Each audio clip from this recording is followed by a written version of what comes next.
Three buffaloes and lion attack. 3 जंगली भैंसें बहुत ही शक्तिशाली और ताकतवर थी। इसी ताकत का उनमें काफी घमंड था। वो हमेशा एक दूसरे को हराने और नीचा दिखाने की कोशिश करती रहती। उस कोशिश में वो एक दूसरे का और खुद का नुकसान भी करती और उसकी उन्हें बिल्कुल भी चिंता नहीं थी।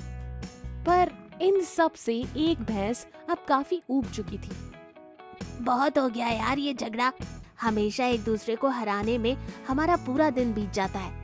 क्यों ना हम एक दूसरे के साथ दोस्ती कर लें।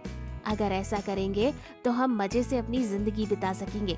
आखिर दोस्तों की जिंदगी में बहुत मायने होते हैं। जैसी जैसी तेरी उम्र बढ़ रही है तू दादी अम्मा बनती जा रही है। जब देखो तब प्रवचन झाड़ना शुरू कर देती है। मुझे नहीं सुनना तेरा प्रवचन। परेशान मत कर, चल निकल यहाँ से। मुझे तो लगता है ये बार बार हार से शर्मिंदा हो गई है, इसलिए हमसे मुकाबला करने से डर रही है। और ये सब इसके बहाने हैं, कुछ और नहीं है। दोस्ती और तुम दोनों से कभी नहीं। दोनों बहनों ने उस भली भैंस की बात को अनसुना कर दिया और उसी को खरी खोटी सुनाकर वहां से निकल गई। उस पहली भैंस ने उन दोनों में सलाह करवाने की बहुत कोशिश की। उन दोनों से दोस्ती करने की भी काफी कोशिश की, पर सारी कोशिशें नाकामयाब हो गई। एक दिन कुछ ऐसा हो गया कि उन दोनों को उस भैंस की बात माननी पड़ी। जंगल में एक बाहरी शेर ने काफी आतंक मचा रखा था। वो काफी जानवरों को अकेला पाकर उन पर हमला कर देता और फिर उनका शिकार मजे से खाता। देखो दोस्तों, अब तो समझ जाओ, अगर अब शेर से बचना है तो एक हो जाना पड़ेगा, वरना एक एक कर कर वो हमें मार डालेगा और खा जाएगा। हाँ, आज पहली बार इसने अकल की बात तो की है। चलो पहले उस शेर से निपट लेते हैं, फिर एक दूसरे से निपटते रहेंगे। ठीक है, अब तुम दोनों इतना जोर दे रही हो तो मैं भी तुम्हारी बात मान लेती हूँ, पर एक बार उस शेर के निपटने के बाद तुम्हारा और मेरा कोई लेना देना नहीं, समझ रहे हो ना? तीनों ने आपसी सहमति से एक दूसरे की मदद करने और उस शेर से एक दूसरे की रक्षा करने की ठान ली और हमेशा एक साथ रहने लगी। जैसे जैसे वो एक दूसरे के साथ दिन बिताने लगी, एक दूसरे के और करीब आने लगी, एक दूसरे के बारे में अच्छा सोचने लगी। मन ही मन वो तीनों एक दूसरे की अच्छी दोस्त बन गई थी। एक दिन ऐसे ही वो जंगल में हरी हरी घास के मजे ले रही थी कि तभी उन्हें शेर की घुर्राने की आवाज सुनाई दी। तीनों के कान खड़े हो गए और तीनों एक दूसरे से चिपक कर खड़ी हो गई। शेर को ढूंढने लगी कि तभी अचानक से उनके सामने जोर से दहाड़ता हुआ शेर आ धमका। वाह, 3 मोटी और ताजी भैंसें। मैं जानता हूँ कि तुम तीनों एक दूसरे को खास पसंद नहीं करती हो, इसलिए जिसे अपनी जान प्यारी है वो भाग जाओ। जो पीछे रह गया वो मेरा शिकार बनेगा। तीनों के मन में दुविधा थी।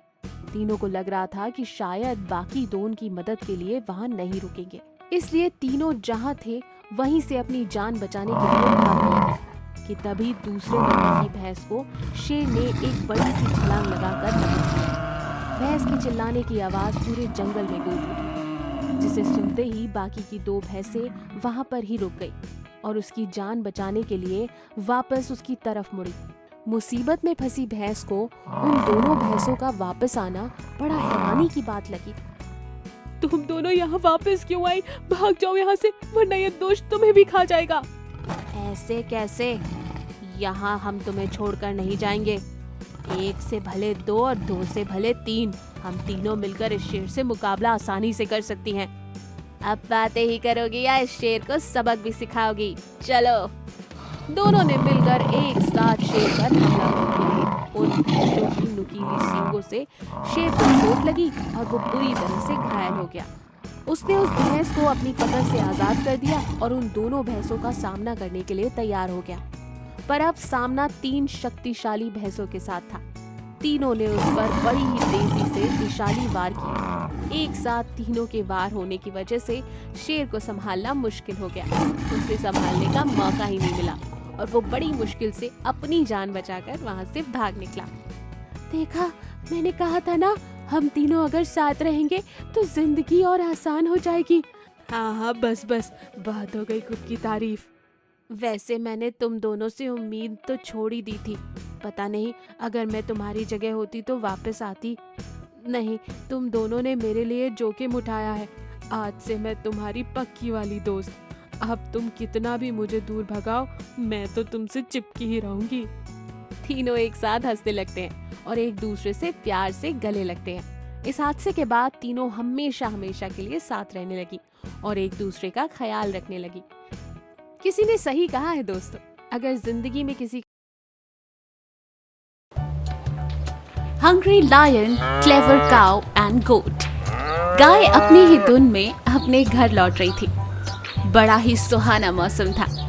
ऊपर से पेट भरकर चारा खाकर वो एकदम खुशी खुशी नाचते गाते घर की ओर निकल पड़ी। उसे पता ही नहीं था कि एक बड़ी मुसीबत आगे उसका इंतजार कर रही है। जैसे ही वो एक मोड़ पर मुड़ी, एक बड़े से पेड़ के पीछे उसने शेर को खड़ा पाया। हे भगवान, ये तो मेरे इतने नजदीक खड़ा है, अब मैं भाग भी नहीं सकती। ये तो मुझसे भी तेज भागता है। क्या करूं, कैसे बचाऊं खुद को? हाँ, माँ ने कहा था कि जब ताकत काम न करे तो अकल से काम लेना। अब तो वही करना पड़ेगा। ये अकेले अकेले क्या बड़बड़ा रही है? चल, जितनी बातें करनी है कर ले। वैसे भी अब तुझे मेरे पेट में जाना है। ओह महाराज, आप? मुझे तो पता था कि आज आपसे मेरी मुलाकात होगी। इतनी जल्दी होगी ये नहीं मालूम था। शेर पहले से ही काफी भूखा था। ऊपर से गाय की ऐसी बातें सुनकर उसका दिमाग पूरी तरह से चकरा गया। समझ में ही नहीं आ रहा था कि गाय को कैसे पता चला कि आज वो उससे मिलने वाला है या उसे खाने वाला है। उसके चेहरे के भाव को पहचानकर गाय ने अपनी बात जारी रखते हुए कहा। उसने बताया कि नदी के पानी में एक बहुत विशाल मछली आई है जो जानवरों को उनका भविष्य बताती है। उस मछली ने उससे बताया था कि आज एक शेर उसे खाने वाला है और उसके बाद तुरंत उस शेर की भी मौत हो जाएगी। ये बात सुनते ही शेर के मन में डर पैदा होने लगा। वो अपनी जिंदगी के साथ कोई जोखिम नहीं उठाना चाहता था। हाँ तो वो मैं नहीं हूँ, वो कोई दूसरा शेर होगा। तुम जाओ यहाँ से, कोई दूसरा शेर तुम्हारा आगे इंतजार कर रहा होगा। ओह, लेकिन महाराज मुझे मरना तो वैसे ही है, चाहे तो आप या दूसरा शेर।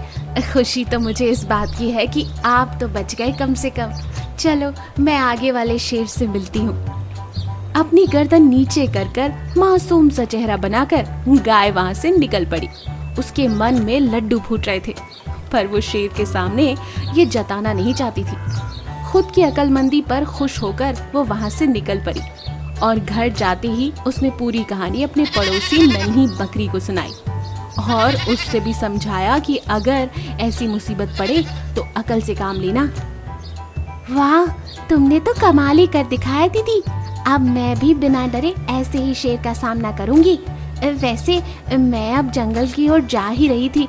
देखती हूँ अगर शेर सामने आया तो मैं तुम्हारे जैसी अकलमंदी दिखाऊंगी। बकरी को वैसे तो जंगल में जाने की कोई जरूरत नहीं थी, पर गाय के मुंह से पूरी बात सुन के उसके ऊपर खुद को अकलमंद और हिम्मत वाली साबित करने का जुनून सवार हो गया और वो खुद शेर का शिकार बनने जंगल की ओर निकल पड़ी। शेर अभी भी भूखा था। 2 दिन से उसने कुछ नहीं खाया था। तभी उसने उस बकरी को सामने से आता देख लिया। बकरी भी सीना ताने उसके सामने चलने लगी। शेर को बड़ी हैरानी हुई। ये बकरी बिना डरे गर्दन ऊंची करके मेरे सामने खड़ी है, इसे मुझसे डर नहीं लगता। इस पित्ती सी बकरी की इतनी हिम्मत, मेरे सामने गर्दन ऊंची करके जा रही है। अभी इसकी गर्दन मरोड़ता हूँ। उसने एक ही छलांग में उस बकरी की गर्दन को दबोच लिया। बकरी उससे कुछ कह पाती इससे पहले ही शेर ने उसकी गर्दन एक झटके में धड़ से अलग कर दी। पहले से ही गुस्से से आग बबूला हुआ शेर अपना पूरा गुस्सा उस बकरी पर ही निकाल दिया और बेकार में ही खुद को साबित करने वाले जुनून के चक्कर में बकरी अपनी जिंदगी से हाथ धो बैठी। खुद को अक्लमंद साबित करने के लिए वह मूर्खता कर बैठी। शेर ने बड़े चाव से उसे खाकर अपनी भूख मिटाई और उसके बचे कुचे अवशेष को चील और कौओं ने खा लिया और घर चले गए।